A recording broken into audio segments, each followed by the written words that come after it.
Nous voilà donc dans la quatrième partie. L'objectif de cette quatrième partie est de comprendre comment le client fait pour maintenir sa connexion avec le serveur. Pour cela, nous avons deux axes de recherche. Le premier axe consiste à étudier et à comprendre les paquets envoyés par le serveur. Nous avons émis plusieurs hypothèses. Les données peuvent être chiffrées, elles peuvent être compressées, ou elles peuvent être les deux à la fois. Le deuxième axe consiste à comprendre comment le client construit ses requêtes dites timer ou vérification qui permettent de dire au serveur que le client est toujours présent.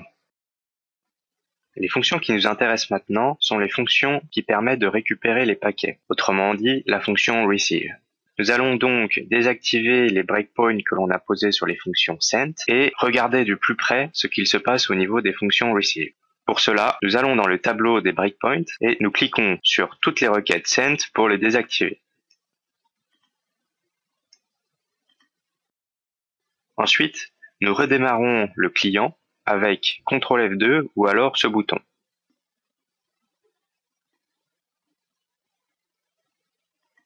Nous lançons le client, rentrons à nouveau notre login et notre mot de passe.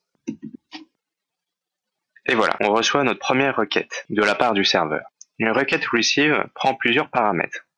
Le premier paramètre, c'est évidemment l'identifiant de la socket. Le deuxième paramètre, c'est le pointeur du buffer qui est censé récupérer la requête. Le troisième paramètre, c'est la longueur du buffer qui est censé récupérer la requête. Et le quatrième paramètre, c'est une option que l'on peut mettre à la fonction receive, mais cela ne nous intéresse pas vraiment ici. On va voir ce qui se passe au niveau du buffer. Pour l'instant, on voit que visiblement ce buffer est initialisé à 0. C'est normal puisque nous n'avons pas encore chargé la requête receive. On charge alors la requête receive, et là, on voit que le buffer semble avoir récupéré pas mal de valeurs qui est a priori humainement illisible.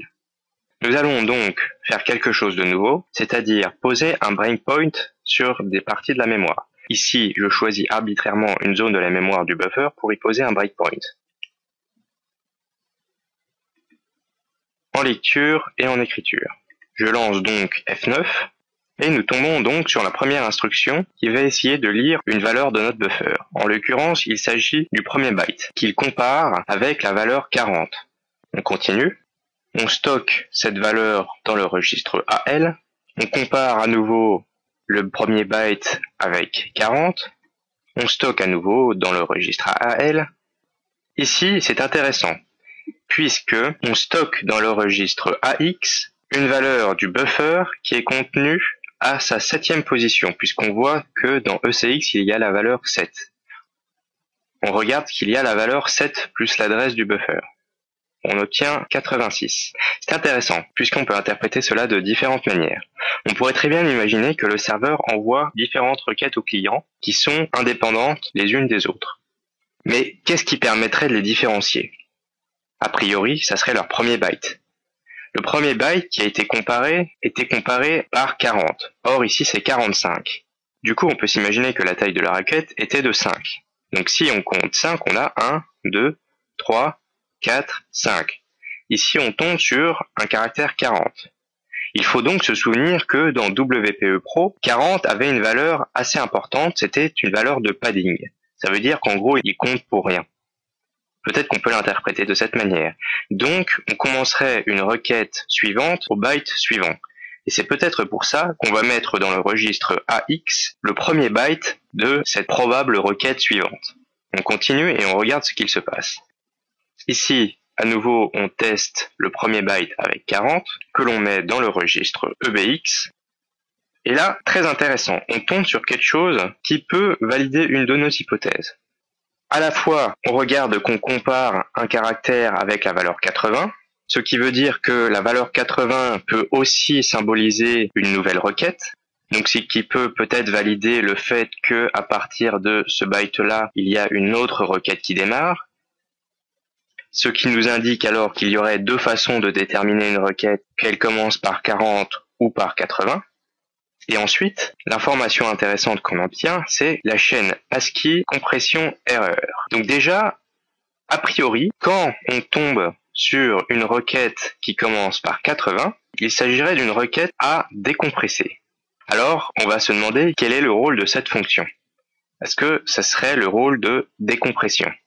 Pour cela, on va essayer de deviner quel pourrait être le compresseur ou le décompresseur utilisé dans le logiciel. À partir d'une fonction qui prend 2 paramètres, il faut avouer qu'il est tout de même assez difficile de deviner quel peut être l'algorithme de compression ou de décompression. Une piste serait d'aller essayer de chercher des informations au niveau des chaînes ASCII présentes dans le client. Pour cela, OliDebugger nous fournit un outil très utile qui nous permet de voir toutes ces chaînes ASCII. Il suffit de faire clic droit dans le flux d'instructions, Search for All Referenced Strings, et on arrive dans une fenêtre où on voit toutes les chaînes ASCII peuvent être contenues dans le client. On descend donc à la recherche d'un probable nom d'algorithme de compression. Bingo, on trouve une information assez intéressante. Zlib Memory Error. Zlib, c'est une librairie de compression qui est assez utilisée. Alors on peut se dire que peut-être le client utilise cette librairie de compression. On va donc chercher sur Google le manuel de cette librairie Zlib.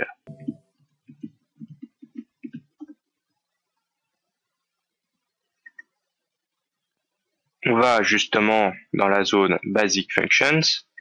Nous apprenons dans cette documentation qu'a priori Zlib possède 2 fonctions importantes, deflate qui permet de compresser et inflate qui permet de décompresser.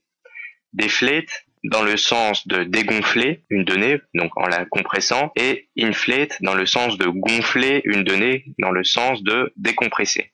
Donc on cherche plus d'informations relatives à la fonction inflate, et on trouve cette fonction qui prend 2 paramètres. On retourne sur OliDebugger et on va regarder de plus près la fonction qui est appelée juste avant l'affichage de la chaîne ASCII compression erreur. Intéressant, cette fonction prend justement 2 paramètres. Le premier étant un pointeur et le deuxième étant une constante. Il est donc temps de s'intéresser de plus près à cette fonction. On va donc poser un breakpoint sur cette fonction et désactiver le breakpoint qu'on a posé sur la zone du buffer pour ne plus être embêté.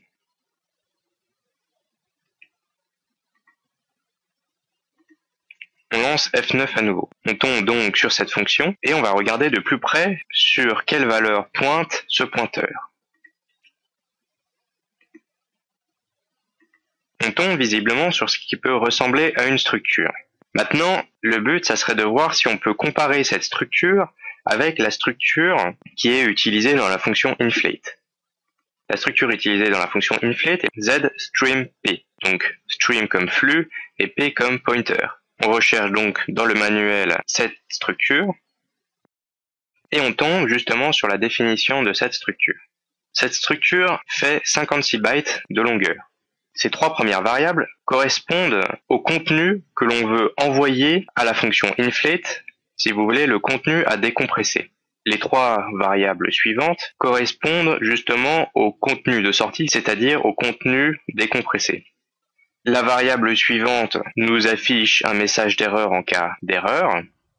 La variable suivante nous affiche l'état de la fonction, mais bon, c'est pas censé nous être utile. Et on va pas vraiment parler des variables suivantes.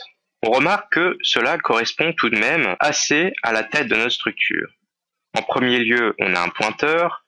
En deuxième lieu, on semble avoir une constante. En troisième lieu, comme nous n'avons jamais fait appel à la fonction inflate, la valeur de total int, c'est-à-dire le nombre total de bytes qui est entré déjà dans cette fonction, est à 0. La 4e valeur est encore un pointeur. La 5e valeur est apparemment une constante, donc qui peut ressembler justement à l'espace libre disponible dans le pointeur de sortie. Et enfin, évidemment, comme la fonction n'a jamais été appelée, on suppose qu'elle n'a jamais décompressé encore de données. Donc pour valider notre hypothèse, on va procéder de manière très simple. On va regarder ce qu'il se passe au niveau des 2 pointeurs, le pointeur d'entrée et le pointeur de sortie. Le pointeur d'entrée est censé contenir justement la requête qui a été reçue par le serveur. Et le pointeur de sortie est censé récupérer la requête mais décompressée. Nous allons donc regarder ce qu'il se passe au niveau de la requête d'entrée. Et, miracle, on tombe justement sur la zone mémoire dont on avait posé un breakpoint. Ce qui veut bien dire qu'ici, on est dans la requête qui a été envoyée par le serveur. Là, on commence à se dire que on est sur la bonne piste. On continue, et là, on va regarder la tête du buffer de sortie. A priori, on est censé rien y trouver. Bingo, il n'y a rien du tout. On va donc regarder la sortie de cette fonction, et donc en regarder ce qu'il en ressort dans le buffer de sortie. Intéressant. On retombe donc sur des valeurs qui semblent peut-être un peu plus se rapprocher de valeurs humainement lisibles. Et là, on se dit bingo. On retrouve notre login dans la requête qui a été renvoyée, ce qui veut bien dire que c'est une requête qui provient du serveur, qui a été décompressée avec le nom de notre login à l'intérieur. Donc, moralité, à cette étape-là, on est sûr que le client décompresse certaines requêtes envoyées par le serveur. En l'occurrence, les requêtes qui semblent commencer par 80. Mais pas que, peut-être qu'il y en a d'autres. À ce stade, il faut tout de même admettre que nous arrivons à comprendre les requêtes du serveur dans le sens où nous savons maintenant que le serveur compresse uniquement ses requêtes. Il faut donc maintenant s'attaquer au deuxième axe d'étude, c'est-à-dire comprendre comment le client génère ses requêtes de vérification. Pour cela, nous allons à nouveau observer la manière dont le client envoie des requêtes au serveur avec WPE Pro. Nous nous attachons à nouveau sur Astonia. Et nous démarrons Astonia. Nous n'avons pas besoin d'attendre très longtemps, il suffit juste de récupérer quelques paquets sent. On s'arrête et nous regardons la tête des paquets envoyés par Astonia, notamment ceux de vérification. On reçoit 06 37 91 EB. On peut dès lors remarquer que entre deux paquets de vérification envoyés par le client, il y a toujours la même valeur de différence, c'est-à-dire 06 37 92 03 et 06 37 91 EB. Si on fait la soustraction de ces deux valeurs, on obtient 18. Si on fait ça la fois suivante, 06 37 92 1B moins 06 37 92 03, on obtient à nouveau 18. 18 en valeur hexadécimale, ça fait 24 en valeur décimale. Ce qui veut dire que toutes les secondes, le client va incrémenter de 18 sa valeur de vérification qu'il va renvoyer au serveur. Maintenant, ce que nous voulons, nous, c'est savoir comment est-ce qu'on peut obtenir une valeur de départ. Eh bien, si nous sommes observateurs, nous remarquons que 06 37 92 03 nous rappelle étrangement une valeur qu'on a pu trouver dans le paquet décompressé. En effet, immédiatement, on retrouve une valeur assez similaire. 06 33 A1 DA. En fait, le serveur envoie lors de sa première requête, que l'on a décompressée ensuite, la valeur de départ de vérification. Ainsi, avec cette valeur, on va pouvoir générer tous les autres paquets en les incrémentant à chaque seconde de 18. À ce stade, nous savons à la fois se connecter proprement au serveur et nous arrivons à maintenir une connexion persistante.